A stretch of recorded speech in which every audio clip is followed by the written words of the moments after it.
ಮತ್ತೊಂದು ಕಂಟೆಂಟ್ನ ಮತ್ತೊಂದು ವಿಡಿಯೋಗೆ ತಮ್ಗೆಲ್ಲರಿಗೂ ಸ್ವಾಗತ ಅಂತ ಹೇಳ್ತಾ ನಾನು ರವಿ. ಸೊ ಇವತ್ತಿನ ವಿಡಿಯೋನ ಶುರು ಮಾಡ್ತಾ ಹೋಗೋದಾದ್ರೆ ಮೊದಲಿಗೆ ಟಾಸ್ ಅನ್ನ ಗೆದ್ದಂತಹ ಗುಜರಾತ್ ತಂಡ ಬೌಲಿಂಗ್ ಅನ್ನು ಆಯ್ಕೆ ಮಾಡ್ಕೊಳ್ಳುತ್ತೆ. ಟಾಸ್ ಅನ್ನ ಸೋತು ಬ್ಯಾಟಿಂಗ್ ಇಳಿದಂತಹ ಪಂಜಾಬ್ ತಂಡದ ಆರಂಭ ಆಲ್ಮೋಸ್ಟ್ 47 ರನ್ಗಳಿಗೆ 5 ವಿಕೆಟ್ಗಳನ್ನ ಕಳ್ಕೋಬೇಕಾಗುತ್ತೆ. ಸೊ ಅದರಲ್ಲಿ ಪ್ರಭ್ಸಿಮ್ರಾನ್ ಸಿಂಗ್ ಅವರು 15 ರನ್, ಶ್ರೇಯಸ್ ಅಯ್ಯರ್ ಅವರು ಒಂದು 19 ರನ್ ಅನ್ನು ಗಳಿಸಿ ಪೆವಿಲಿಯನ್ ಕಡೆಗೆ ಹೆಜ್ಜೆ ಹಾಕ್ತಾರೆ.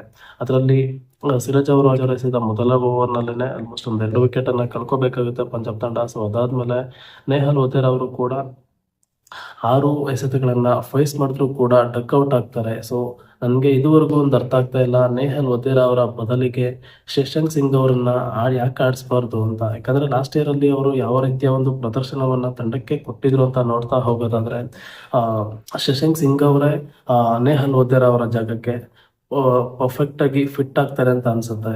ಸೊ ಇದಾದ್ಮೇಲೆ 6ನೇ ವಿಕೆಟ್ಗೆ ಜೊತೆಯಾದಂತಹ ಮಾರ್ಕಸ್ ಸ್ಟೋಯಿನಿಸ್ ಅವರು ಮತ್ತೆ ಸೂರ್ಯನ್ ಶೆಟ್ಗೆ ಅವರು 79 ರನ್ಗಳನ್ನ 44 ಬಾಲ್ಗಳಲ್ಲಿ ಒಂದು ಜತೆಯಾಟವನ್ನ ಆಡುವ ಮೂಲಕ ಒಂದು ಸ್ವಲ್ಪ ಚೇತರಿಕೆಯನ್ನ ತಂದುಕೊಡ್ತಾರೆ ಪಂಜಾಬ್ ತಂಡಕ್ಕೆ. ಸೊ ಅದಾದ್ಮೇಲೆ ಸೂರ್ಯನ್ ಶೆಟ್ಗೆ ಅವರು 29 ಎಸೆತಗಳಲ್ಲಿ 57 ರನ್ಗಳನ್ನ ಸಿಡಿಸುವ ಮೂಲಕ ಒಂದು 3 ಬೌಂಡ್ರಿ ಮತ್ತೆ ಒಂದು 5 ಸಿಕ್ಸರ್ ಕೂಡ ಇವರ ಇನ್ನಿಂಗ್ಸ್ ಅಲ್ಲಿ ಸೇರಿರುತ್ತೆ. ಸೊ ಇವರ ಒಂದು ಬ್ಯಾಟಿಂಗ್ ಅನ್ನ ಅಥವಾ ಇವರ ಒಂದು ಬ್ಯಾಟಿಂಗ್ ವೈಖರಿನ ನೋಡ್ತಾ ಇರಬೇಕಾದ್ರೆ ನನಗನ್ಸಿದ್ದು ಪಂಜಾಬ್ ತಂಡದವರೇ ಆದ ಇವಾಗಿನ ತಂಡದಲ್ಲಿರುವಂತಹ ಪ್ರಿಯನ್ ಚಾರ್ಯ ಅವರ ಒಂದು ಬ್ಯಾಟಿಂಗ್ ಅನ್ನ ರೈಟ್ ಹ್ಯಾಂಡ್ ವರ್ಷನ್ ಅಲ್ಲಿ ನೋಡ್ದಂಗಿತ್ತು. ಪ್ರಿಯನ್ ಚಾರ್ಯ ಅವರು ಲೆಫ್ಟ್ ಹ್ಯಾಂಡ್, ಸೂರ್ಯನ್ ಶೆಟ್ಗೆ ಅವರು ರೈಟ್ ಹ್ಯಾಂಡ್. ಸೊ ಇವರಿಬ್ಬರ ಬ್ಯಾಟಿಂಗ್ ನೋಡಕ್ ಚೆನ್ನಾಗಿರುತ್ತೆ ಅಂತ ಅನ್ನಿಸ್ತು. ಸೊ ಇದಾದ್ಮೇಲೆ ಮಾರ್ಕಸ್ ಸ್ಟೋಯಿನಿಸ್ ಅವರು 31 ಎಸೆತ ಮತ್ತೆ 40 ರನ್ಗಳನ್ನ ಸಿಡಿಸುವ ಮೂಲಕ ಒಂದು ಬೌಂಡ್ರಿ ಸಿಕ್ಸರ್ನ ಕೂಡ ಸಿಡಿಸಿರ್ತಾರೆ ಮತ್ತೆ 4 ಬೌಂಡ್ರಿ ಕೂಡ ಅವರ ಇನ್ನಿಂಗ್ಸ್ ಅಲ್ಲಿ ಇರುತ್ತೆ. ಸೊ ಇದಾದ್ಮೇಲೆ ಪಂಜಾಬ್ ತಂಡಕ್ಕೆ ಫಿನಿಶಿಂಗ್ ಟಚ್ ಅಥವಾ ಒಂದು ಕೇಮಿಯೋ ಇನ್ನಿಂಗ್ಸ್ ಬರುತ್ತೆ. ಮಾರ್ಕೋ ಜಾನ್ಸನ್ ಅವ್ರ ಕಡೆಯಿಂದ 20 ರನ್, 11 ಎಸೆತ, ಒಂದು ಬೌಂಡ್ರಿ ಮತ್ತೆ ಒಂದು ಸಿಕ್ಸರ್ ಕೂಡ ಅವರ ಇನ್ನಿಂಗ್ಸ್ ಅಲ್ಲಿ ಸೇರಿರುತ್ತೆ. ಸೊ ನಿನ್ನೆ ಗುಜರಾತ್ ತಂಡದ ಬೌಲಿಂಗ್ ಯಾವ ಒಂದು ಹಂತದಲ್ಲಿತ್ತು ಅಥವಾ ಯಾವ ಒಂದು ರೇಂಜ್ ಇತ್ತು ಅಂತ ಅಂದ್ರೆ ಸಿರಾಜ್ ಅವರು ಮೊದಲ ಓವರಲ್ಲೇ 2 ವಿಕೆಟ್ನ ಪಡ್ಕೋತಾರೆ. ಮತ್ತು ಅದಾದ್ಮೇಲೆ ಜೇಸನ್ ಹೋಲ್ಡರ್ ಅವರು ಕೂಡ ಒಂದು 4 ವಿಕೆಟ್ನ ಪಡ್ಕೋತಾರೆ. ಇನ್ಕ್ಲೂಡ್ ಅವರು ಶ್ರೇಯಸ್ ಅವ್ರ ವಿಕೆಟ್ನ ಕೂಡ ಪಡೆದಿರ್ತಾರೆ ನಿನ್ನೆಯ ಒಂದು ಇನ್ನಿಂಗ್ಸ್ ಅಲ್ಲಿ ಅಥವಾ ಅವರ ಒಂದು ಬೌಲಿಂಗ್ ಅಲ್ಲಿ. ಸೊ ಅವರ ಪಂಜಾಬ್ ತಂಡಕ್ಕೆ ಒಂದು ಹಂತದಲ್ಲಿ 47 ರನ್ಗಳಿಗೆ 57 ರನ್ಗಳಿಗೆ ಒಂದು 5 ವಿಕೆಟ್ನ ಕಳ್ಕೊಂಡು ಒಂದು ಸಂಕಷ್ಟದಲ್ಲಿದ್ದಂತಹ ಪಂಜಾಬ್ ತಂಡಕ್ಕೆ ಆಲ್ಮೋಸ್ಟ್ ಒಂದು ಚೇತರಿಕೆಯನ್ನ ನೀಡ್ತಾರೆ. ಸೊ ಫೈನಲಿ ಪಂಜಾಬ್ ತಂಡ 9 ವಿಕೆಟ್ಗಳ ನಷ್ಟಕ್ಕೆ 20 ಓವರ್ಗಳ ಅಂತ್ಯಕ್ಕೆ ಒಂದು 163 ರನ್ಗಳನ್ನ ಗಳಿಸ್ಕೋತಾರೆ.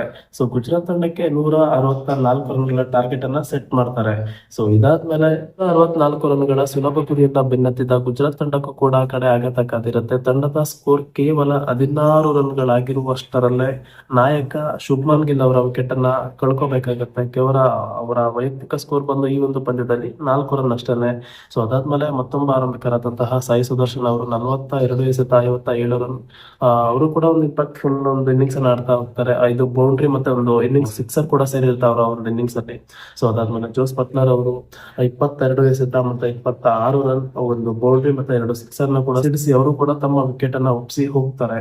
ಸೊ ಅದಾದ್ಮೇಲೆ ಆಲ್ ಆಫ್ ಅ ಸಡನ್ ಎಲ್ಲ ಚೆನ್ನಾಗಿದೆ ಅಂತ ಇರ್ಬೇಕಾದ್ರೆ 122ಕ್ಕೆ 4 ವಿಕೆಟ್ ನ ಕಳ್ಕೊತಾರೆ. ಸೊ ನಿಶಾಂತ್ ಸಿಂಧು ಅನ್ಸುತ್ತೆ ಅವರು ಕೂಡ ಒಂದು ಇಂಪ್ಯಾಕ್ಟ್ಫುಲ್ ಇನ್ನಿಂಗ್ಸ್ ಅವ್ರ ಕಡೆಯಿಂದ ಕೂಡ ಬರುತ್ತೆ.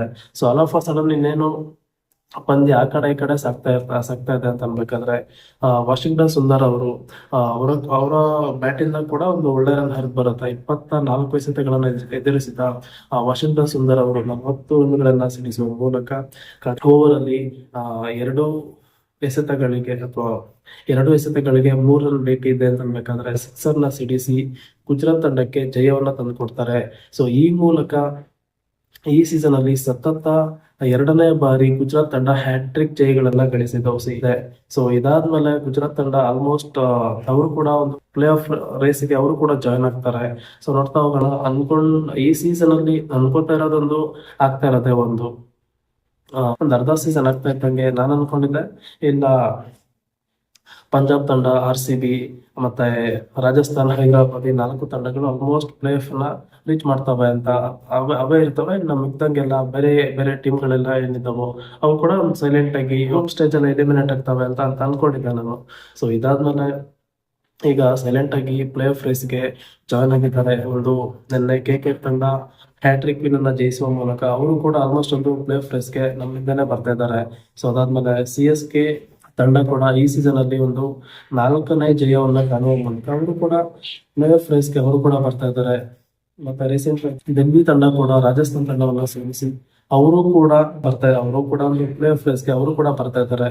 ಸೊ ಇದಾದ್ಮೇಲೆ ನಿನ್ನೆ KKR ತಂಡ SRH ಸೋಲಿಸಿ ಸೊ ಅವರು ಕೂಡ ಬರ್ತಾ ಇದ್ದಾರೆ. ಸೊ ರಾತ್ರಿ ನಡೆದಂತಹ ಒಂದು ಪಂದ್ಯದಲ್ಲಿ ಆಲ್ಮೋಸ್ಟ್ ಈ ಸೀಸನ್ ಅಲ್ಲಿ ಅನ್ಡಿಫೇಟ್ ಆಗಿ ಹಿಡ್ಕೊಂಡಿದ್ದಂತಹ ತಂಡ ಅದರಿಂದ ಯಾವ್ದಾದ್ರು ಇತ್ತು ಅಂದ್ರೆ ಅದು ಪಂಜಾಬ್ ತಂಡ ಮಾತ್ರ. ಸೊ ಅವರ ತಂಡ ಕೂಡ ಈಗ ಸತತ 2ನೇ ಸೋಲನ್ನ ಕಾಣುವ ಮೂಲಕ ಸೋಲಿನ ಹಾದಿಯನ್ನ ಹಿಡಿದಿದೆ. ಸೊ ಈ ಮೂಲಕ ಗುಜರಾತ್ ತಂಡ ಅಂದ್ರೆ ಲಾಸ್ಟ್ ಎರಡು ಪಂದ್ಯಗಳನ್ನ ಗೆದ್ದಿರೋದು ಒಂದು RCB ಮೇಲೆ ಮತ್ತೆ ನಿನ್ನೆ ನಡೆದಂತಹ ಪಂಜಾಬ್ ಮೇಲೆ. ಸೊ ಇವರು ಅಂದ್ರೆ ಟೇಬಲ್ ಟಾಪರ್ಸ್ ಅಂದ್ರೆ ಟಾಪ್ 2 ಯಾವ ಒಂದು ತಂಡಗಳಿದ್ದಾವೋ ಆ ಒಂದು ತಂಡಗಳ ವಿರುದ್ಧ ಜಯವನ್ನ ಕಾಣುವ ಮೂಲಕ ಗುಜರಾತ್ ಕೂಡ ಆಲ್ಮೋಸ್ಟ್ ಒಂದು ಪ್ಲೇ ಆಫ್ ಹಂತಕ್ಕೆ ಬರ್ತಾ ಇದಾವೆ. ಇಲ್ಲಿಂದ 2026 ನ IPL ಆಲ್ಮೋಸ್ಟ್ ಸಖತ್ ಇಂಟ್ರೆಸ್ಟಿಂಗ್ ಆಗಿ ಹೋಗುತ್ತೆ. ಸೊ ನಾನಂತೂ ಕಾದಿದ್ದೀನಿ. ಸೊ ಇದಾದ್ಮೇಲೆ RCB ತಂಡಕ್ಕೂ ಕೂಡ ಒಳ್ಳೇದಾಗ್ಲಿ, ಎಲ್ಲಾ ತಂಡಗಳಿಗೂ ಕೂಡ ಒಳ್ಳೇದಾಗ್ಲಿ ಅಂತ ಕೇಳ್ಕೊಳ್ತೀನಿ. ಮತ್ತೆ ಸಿಗೋಣ. ಅಲ್ಲಿವರೆಗೂ